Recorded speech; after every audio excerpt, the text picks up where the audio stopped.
Tonight, reversal of fortune. USA star Folarin Balogun cleared to play at the World Cup. FIFA suddenly rescinding his one-game suspension. I'm Nicole Valdez in Seattle. It is a must-win match for the Americans against Belgium after a controversial red card call. Now President Trump, the FIFA Peace Prize winner, praising the reversal. Also tonight, holiday of extremes. Violent storms, scorching temperatures, and a flurry of fireworks, including some too close for comfort. We just had a firework hit our plane Delta 1076. In New York City, a seaplane carrying 8 people makes a hard landing. Nationwide, flight delays adding up. I'm Chanel Call in Newark, New Jersey. The country's airports and roads have been packed with travelers, millions on the move. Tonight, new details on speed bumps coming home. And I'm meteorologist Andrew Kozak with new details on the weather threat tonight. Fierce thunderstorms in the forecast. President Trump using the 4th to blend patriotism and politics. We don't want communists in our country. In Iran, a slain Ayatollah is mourned, what it means for the regime. In Utah, prosecutors set to make their case against Charlie Kirk's alleged killer. All that, plus the unifying force of Old Glory. 50 stars, 13 stripes, starting with a thread at a company woven deeply into American history. To me, it means freedom and peace. This is the CBS Weekend News from New York with Jerika Duncan. Good evening, everyone, and thank you for joining us on this Sunday. We begin with the latest news from the World Cup. The USA's run is already historic. Beating Belgium tomorrow could make it legendary, and now a big boost for the team. Folarin Balogun will be able to play after a sudden reversal from the sport's governing body. CBS's Nicole Valdez is in Seattle with all the details. Nicole. Good evening, Jerika. Excitement is building as the U.S. men prepare to face Belgium in an elimination game here in Seattle, and fans are celebrating a major last-minute reversal by FIFA to allow the team's top scorer to play in tomorrow's match. Striker Folarin Balogun is now eligible to play in a win-or-go-home match against Belgium Monday, one he was expected to sit out after this red card midway through last week's match against Bosnia. The unusual decision came just minutes before we saw the team at practice today. A spokesperson tells CBS News U.S. soccer was, quote, engaged in the process of getting Balogun back on the pitch for this week's match. But shortly after the decision from FIFA, President Trump reacted on Truth Social, thanking FIFA for, quote, doing what was right and reversing a great injustice. According to the New York Times, Trump called Gianni Infantino, the president of FIFA, directly days ago and asked they review Balogun's one-game suspension. Paul Tenorio is a senior writer with The Athletic. To have it overturned in the middle of a competition the day before the game is completely surprising, and it completely changes the outlook of the game on Monday. Now, while Americans are celebrating this news, the Belgians are outraged. In a statement, the Royal Belgium Football Association calls the decision astonishing, saying they are not only surprised by this, but it's a direct contradiction with the provisions of the 2026 World Cup, adding they are investigating all potential options. Jerika? And Nicole, we know that the president and FIFA's president seem to be notably close. A lot of people asking, was there any type of interference? Do we know if that impacted the reversal? Jerika, the short answer to that is we simply do not know. We've been spending the day talking to soccer analysts who do call this unprecedented. Whether any president of any country can influence the organization's decision-making process is unclear, but you may recall FIFA did award the first ever FIFA Peace Prize to President Trump back in December. Jerika? That's right. Nicole Valdez with the latest information. Thank you. Well, tomorrow, Tony DeCopel will be in Seattle for a special edition of the CBS Evening News. It has been a holiday weekend of extremes. A number of cities broke temperature records, the scorching heat wave disrupting many celebrations, marking 250 years since the nation's founding. In storm-ravaged New Jersey, authorities say at least 19 deaths are blamed on the heat. And now the rush home. CBS's Chanel Call is at Newark International Airport in New Jersey with more on that part of the story. Chanel. And Jerika, extreme weather is complicating travel this holiday weekend. Tens of millions of people in the Northeast are right now under a flood watch, and that stormy weather is impacting flights here at Newark and across the country. There were long lines and some delays at New Jersey's Newark Liberty International Airport. A storm moving into the Northeast expected to disrupt travel for millions. Our expectations are to be extremely disappointed, angry, and frustrated. Storms saturated communities from the Midwest to the Northeast over the holiday weekend, all the while facing record temperatures. Hundreds of thousands lost power, and extreme heat forced Amtrak to cancel trains. Today, a small seaplane made a hard landing in New York City's East River. Running a tire, mayday, mayday, mayday. The plane down on the water. 8 people rescued, no injuries reported. CBS's Chris Van Cleve spoke with one of the passengers. I thought we were going to drown and go down. I thought we weren't going to make it. The tower, we just had a firework hit our plane, Delta 1076. Saturday, a Delta flight was struck by a firework while landing in Chicago. The plane landed safely. The incident now under review. Other holiday travelers are hoping for a smoother ride home. I hope I can make it on time. It is at 8:30 at night, so we'll see. And nationwide, there have been over 5,400 delays this holiday weekend, with more than 250 of them happening here at Newark and more likely to happen tomorrow. Jerika? Chanel Call, thank you very much. First, the heat, now the water. Tonight, the Northeast is set to get the worst of it. CBS News meteorologist Andrew Kozak has been tracking the danger. Andrew.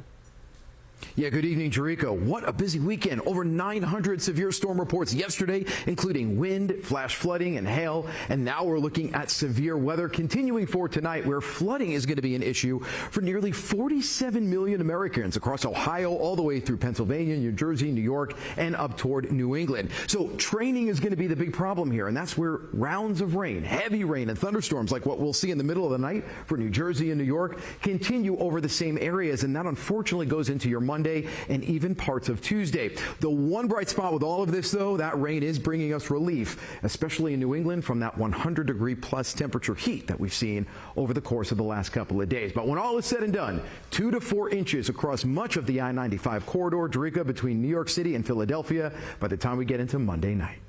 Andrew Kozak, thank you. Severe thunderstorms impacted President Trump's 4th of July celebrations, but nothing stopped him from golfing today. The president returned to the White House after visiting his Virginia resort. CBS's Torian Small is at the White House with more.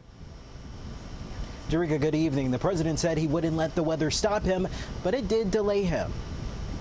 The spirit of 1776 still lives within us all. The president spoke after lightning struck. Storms had forced the evacuation of the National Mall, but the crowds did return to hear from President Trump. His speech marking America's milestone founding stressed patriotism and partisanship. Trump targeted Democrats, branding them communists after a series of victories by Democratic Socialist candidates across the country. We don't want communists in our country. Democrats didn't wait for the fireworks to fire back. California Governor Gavin Newsom, in his own July 4th message, took aim at Trump. He told you that he was going to drain the swamp. He didn't drain the swamp. He gave it a presidential suite with gold leaf. Then the grand finale, what was touted as the largest fireworks show in history. 850,000 pyrotechnics lighting up the Potomac after the new Air Force One roared overhead. Today, new images of the president's push for change. He shared close-ups of work on the White House North Portico and an image of a gold statue he wants on his controversial arch. This week, the president heads to a NATO summit in Turkey, but disputes over military commitments to the alliance, as well as the wars in Iran and Ukraine, could prove a major test for NATO unity. Jerika? Torian Small at the White House tonight. Thank you. To Iran now. This weekend, millions took part in public funeral services for the country's slain supreme leader. They also called for revenge for the death of Ayatollah Ali Khamenei and U.S. and Israeli airstrike. CBS's Lee Canary at our London bureau is tracking the new developments for us. Lee. Good evening. Islamic tradition requires burial to take place as soon as possible after death, but this funeral has been on hold until the ceasefire brought relative safety more than 4 months later. A swell of public devotion for Ayatollah Ali Khamenei, the supreme leader who ruled Iran for nearly 4 decades. His coffin lying in state next to 4 other family members killed in the February bombing campaign coordinated by the U.S. and Israel. The smallest one, his 14-month-old granddaughter. 3 of Khamenei's sons appeared together, weeping, but one was notably absent, Mujtaba Khamenei, now the supreme leader. Multiple sources told CBS News he was injured in the strikes and hasn't been seen publicly since. Crowds chanted "Death to America," and some called for the death of President Trump. The regime's senior leaders were there around signs showing a clenched fist, the symbol of the funeral. But this is the show. The legacy of Khamenei is tied to brutal repression that's accelerated since he was killed. According to Amnesty International, authorities have carried out dozens of political executions, and the economy is in crisis as Iranians face crippling inflation compounded by U.S. sanctions. The ceasefire temporarily lifts some of those sanctions. It also stipulates Iran must provide safe passage through the Strait of Hormuz, and so far, traffic has been inconsistent. Tomorrow, Jerika, Khamenei's coffin will be moved through cities in the region and finally be buried in his hometown Mashhad on Thursday. Lee Canary in London, thank you. Tonight, fire crews in West Virginia are battling a massive warehouse fire. Look at these images. Authorities say the building in Parkersburg is full of plastics. The smoke can be seen for miles. Right now, no injuries have been reported. Tomorrow in Utah, the man accused of assassinating Charlie Kirk will be in court for a critical hearing. CBS's Jonah Kaplan is in Los Angeles with a preview for us. Jonah. Jerika, good evening. Both the prosecution and defense will present evidence in this preliminary hearing, but it's up to a judge in Utah to decide whether this will go to a jury. Charlie Kirk was a conservative activist who earned praise and provoked controversy for his views, which he defended at events on college campuses. He was killed last September during one such visit at Utah Valley University in Provo. I can't remember another shooting death that was captured on camera by so many people. What impact could that have? Whether or not that evidence makes a difference at trial will depend on whether that cell phone evidence can be tied to Tyler Robinson. According to prosecutors, investigators recovered a rifle wrapped in a towel near campus. Robinson turned himself in the next day. DNA consistent with defendant was found on the trigger, other parts of the rifle. Prosecutors are expected to share that evidence again this week. They also allege Robinson confessed to his roommate with a note saying, quote, "I had the opportunity to take out Charlie Kirk, and I'm going to take it." I think it's very likely that there is enough there for the prosecution to convince a judge that there is probable cause that Robinson committed these crimes. Charlie Kirk's parents and his widow, Erica Kirk, are expected to attend the week-long hearing.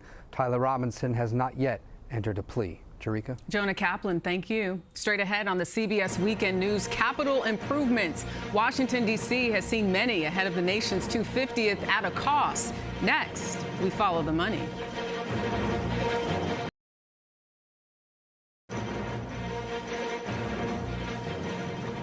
President Trump has made renovations of public spaces in the nation's capital a priority. Well, some are questioning who's paying for it. As CBS's Caitlin Huey-Burns reports, millions in fees collected at national parks are helping. Shenandoah National Park is a gem of Virginia's Blue Ridge Mountains. With 500 miles of trails and views, it draws nearly 2 million visitors every year. These are the nation's crown jewels. What do you think it is about national parks that brings people together? I mean, it's America's greatest idea, right? Jim Shabril, who recently retired from the Park Service, and Jessica Cochalone, who leads the Shenandoah National Park Trust, say these crown jewels are at risk of losing their shine. Some historic buildings in the park are falling apart, some trails eroding. Shenandoah is just one of 400 sites managed by the National Park Service facing a maintenance backlog, estimated at more than $24 billion. But the money aimed for repairs is being diverted. The Washington Post reports the Trump administration has used at least $90 million from national park entry fees to help pay for beautification efforts in the nation's capital ahead of the America 250 celebration. And Washington, D.C. is now a safe and beautiful place. And it's only going to get more beautiful. Yeah, please. Broken fountains are now flowing again. Statues painted with gold leaf. New blue paint in the reflecting pool peeled after a controversial no-bid contract. The West Wing colonnade repaved in granite, according to The Atlantic. Even fireworks for the 4th, reportedly paid for by money intended for repairs. What's happening right now is that budget is being hijacked. Ed Sturley is with the National Parks Conservation Association. Why shouldn't D.C. benefit? I think it shouldn't be a choice. I mean, what we want to see is funding for all of our national parks. In President Trump's first term, Congress approved $6.5 billion to repair parks and public lands, but that funding ran out last year. Deferred maintenance only lasts so long before nature takes over. All the structures in this park are historical, so if you don't maintain them, that history goes away. A part of history they hope will live on. Caitlin Huey-Burns, CBS News, Shenandoah National Park.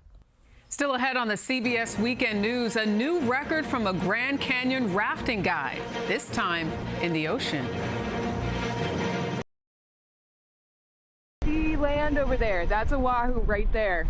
And that is American Kelsey Fendler as she wrapped up a record-breaking 2,400-mile solo row from California to Hawaii. Hundreds cheered Kelsey on as she landed her boat in Honolulu Harbor this weekend. She is the first woman to complete that feat. Congratulations. Tonight, new champions have been crowned in a different kind of soccer tournament. A team from China won the Robot World Cup in South Korea. The human-like bots are programmed to make their own decisions on the pitch. But for the record, China's human team failed to qualify for this year's World Cup. No shade. Next on the CBS Weekend News, we'll show you what goes into crafting the stars and stripes. But first, a look back at this day in history.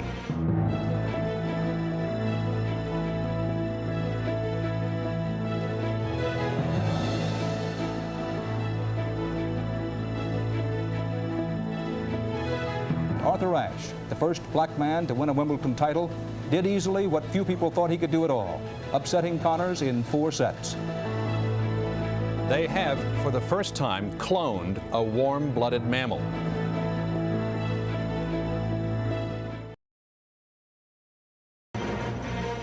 We end this 4th of July weekend with stars and stripes, each flag starting with a thread.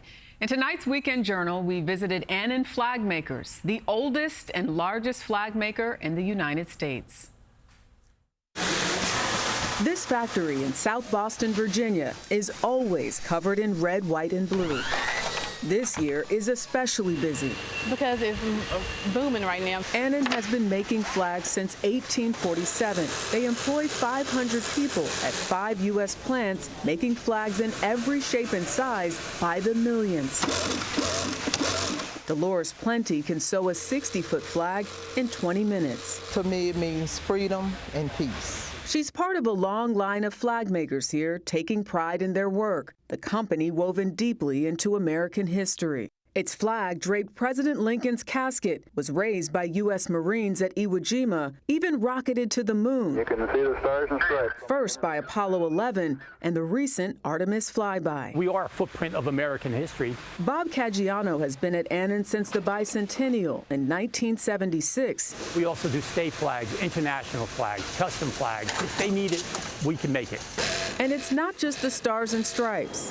The company produced thousands of America 250 flags. Donna Davis has put in overtime to meet demand. Well, it means a lot because personally it's, freedom. We are very fortunate. I think we got a lot to celebrate. Every flag she sees brings a sense of pride. You always think to yourself, did we make that? Did I make that? Did I put my hands on that? So it's pretty cool. Hey, Ma. Her daughter Amber is a co-worker. I love working here. I love making the flags. She says the most important thing here is to leave opinions out of it. It's kind of like Thanksgiving dinner. You leave politics, money, religion, all that at the door. Annan prides itself on using materials sourced in the USA. For Holden Stevens, the work is meaningful. I mean, freedom is a great opportunity to be able to make the flag that stands for the country. Crafting the country's colors, one flag at a time. And that is the CBS Weekend News for this Sunday. Hope you enjoyed your weekend. I'm Jerika Duncan in New York. Have a great week.